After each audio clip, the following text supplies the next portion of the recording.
जय श्री राधा कृष्ण। तो आज हम सुनेंगे माघ मास का 16वां अध्याय।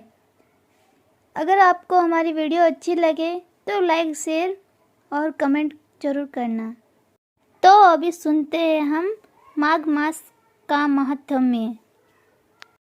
कार्तवीर्य कहने लगा कि हे भगवान, वह राक्षस कौन था और कांचन मालिनी कौन थी? उसने अपना धर्म कैसे दिया और उनका साथ कैसे हुआ?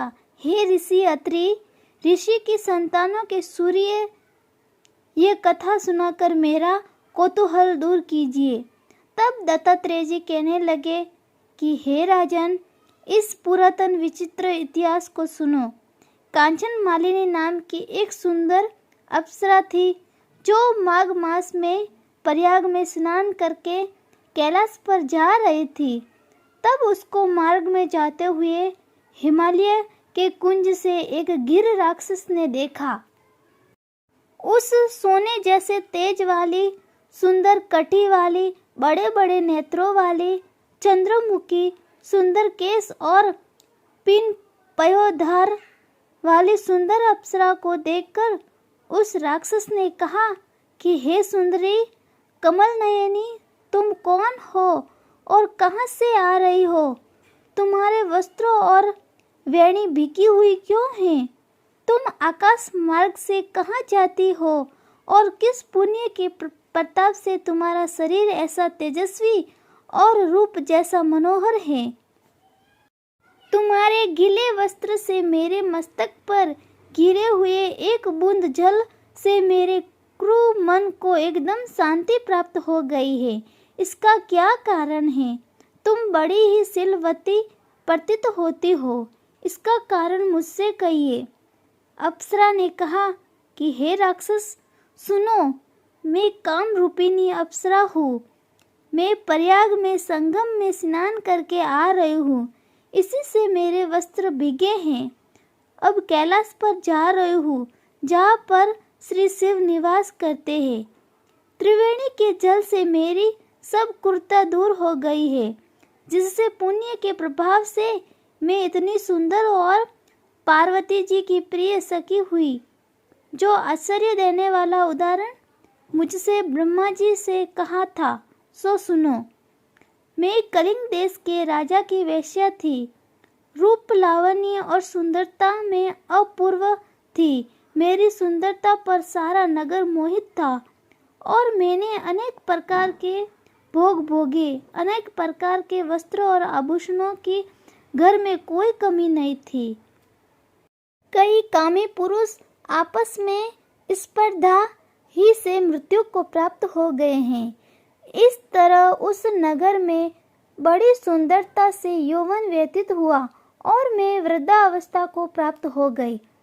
तब मेरे मन में विचार उत्पन्न हुआ कि मैंने अपनी सारी आयु पापों में ही व्यतीत कर दी है।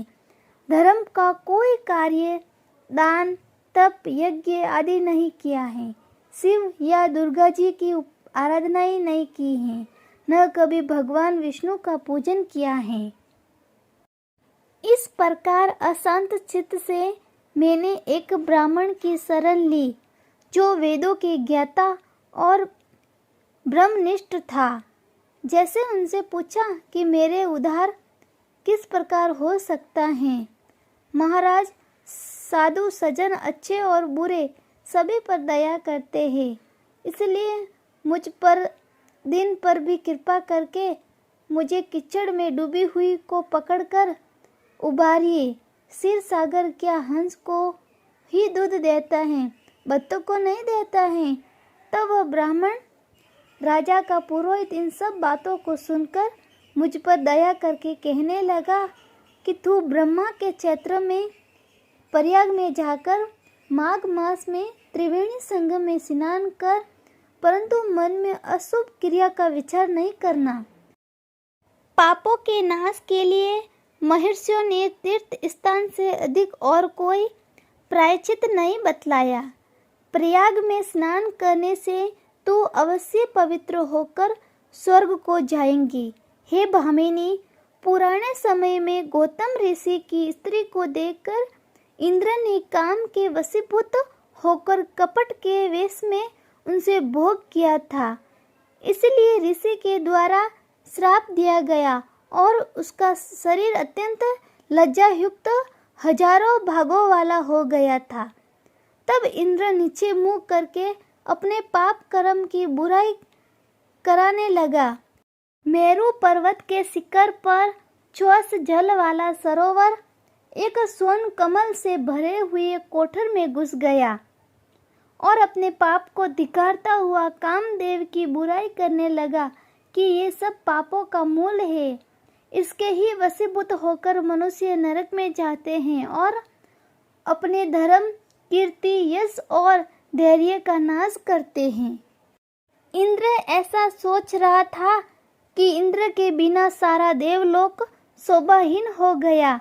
तब देवता, गंधर्व, किन्नर, लोकपाल इंद्राणी के सहित बृहस्पति जी से जाकर पूछने लगे कि महाराज, इंद्र के न रहने से स्वर्ग जैसा शोभाहीन हो गया है, जैसे सतपुत्र के बिना श्रेष्ठ कुल।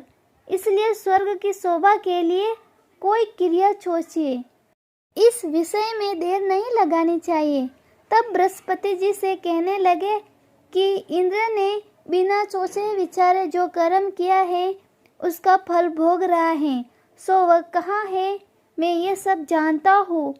फिर गुरुजी ने सबको साथ लेकर स्वर्ण कमलों से युक्त बड़े सरोवर में इंद्र को देखा, जिसका मुख मलिन और आंखें बंद थी।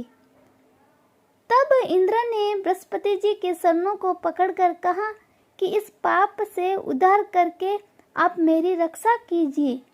तब बृहस्पति जी ने इंद्र से कहा कि प्रयाग में स्नान करने से ही तुम पाप मुक्त हो जाओगे।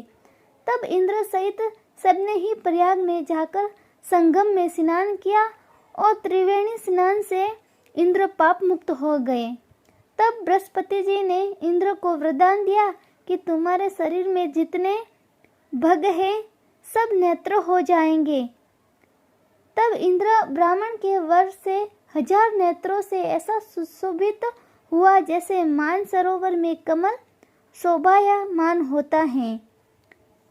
तो आज का हमारा 16वां अध्याय समाप्त हो गया।